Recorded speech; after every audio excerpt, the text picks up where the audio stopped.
the Arnolfini Portrait, or as I like to call it, the OG selfie.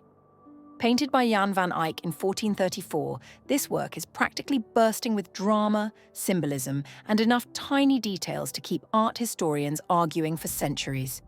You've got a fashionable couple, a mysterious setting, and one of the most famous mirrors in art history.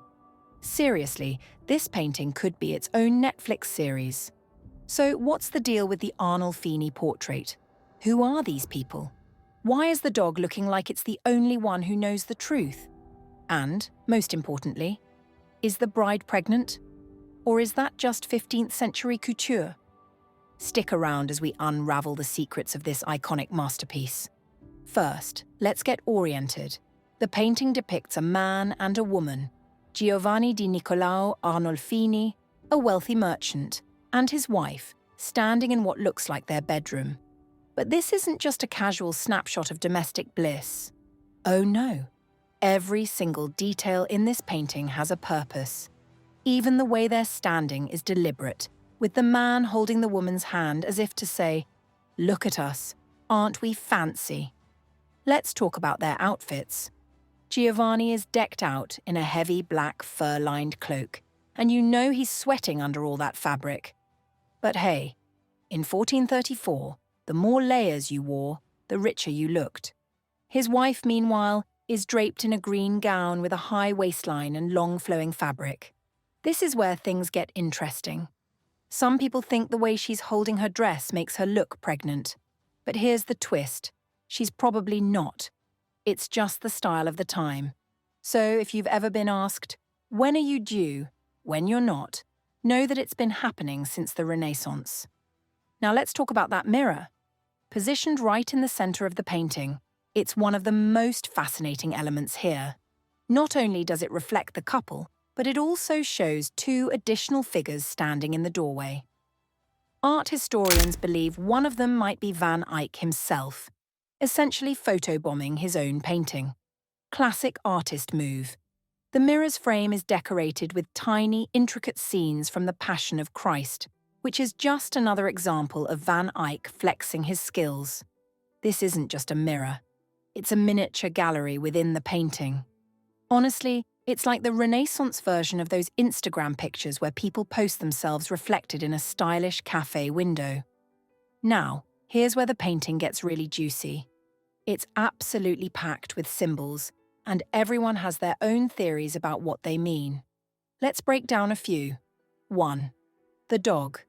This adorable little furball at their feet. It's a symbol of loyalty and fidelity. Or maybe it's just a fancy pet showing off its good life. Either way, it's definitely stealing the show. 2. The shoes. Look closely at the floor. There's a pair of shoes placed oh so casually to the side. Some say this represents sacred ground, as if this room is a space for something holy, like a marriage. 3. The oranges. Yep, there are oranges on the windowsill. These symbolize wealth since oranges were expensive imports in Northern Europe at the time. It's the medieval equivalent of posting a picture with a Louis Vuitton bag. 4. The bed. The rich red canopy bed in the background hints at the idea of marriage and, what comes after. But don't get too excited. This painting is far more about symbolism than romance. 5. The chandelier. Take a look at the single lit candle in the chandelier. Some think it represents the presence of God as a witness to their union. Others believe it could symbolize life and death, the lit candle for the living, the extinguished ones for the deceased. What do you think? Divine symbolism, or just a reminder to pay your electricity bill? One of the most debated aspects of this painting is, what exactly is going on here? Is this a wedding portrait? A betrothal ceremony? Or just Giovanni flexing his wealth with a very expensive, look at my wife and my house vibe? There's even speculation that this isn't a happy scene at all. Some art historians argue it could be a memorial portrait created after the woman's death. If true, that lit candle in the chandelier takes on a whole new meaning, doesn't it? What's your take? Romantic union or subtle mourning? Let me know in the comments. This debate has been going on for centuries, so why not add your voice to the mix?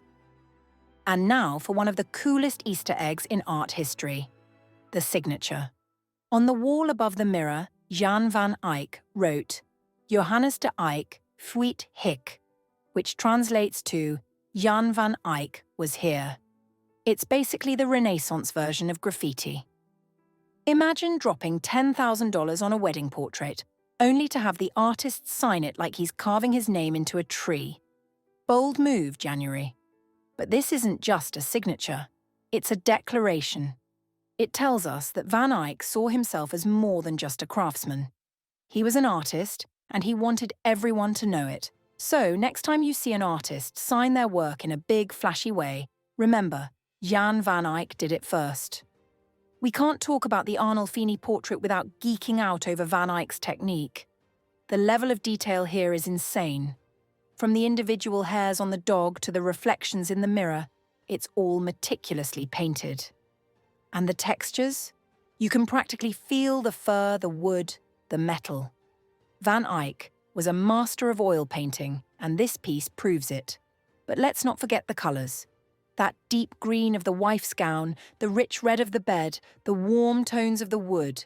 They're all carefully chosen to create a sense of luxury and warmth. It's the kind of painting that makes you stop and stare, noticing something new every time you look. The Arnolfini portrait isn't just a painting, it's a puzzle, a time capsule, and a masterclass in storytelling all rolled into one. It invites us to step into a different world, full of mystery and meaning. But it also reminds us that some things, love, wealth, and a little bit of showing off, are timeless.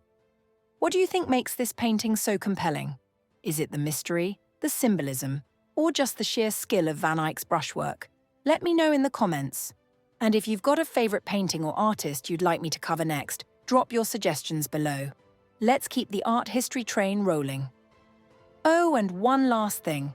Next time you take a selfie, remember the Arnolfini portrait. Whether it's the lighting, the framing, or the subtle flex, Van Eyck did it first. And let's be real, he did it better.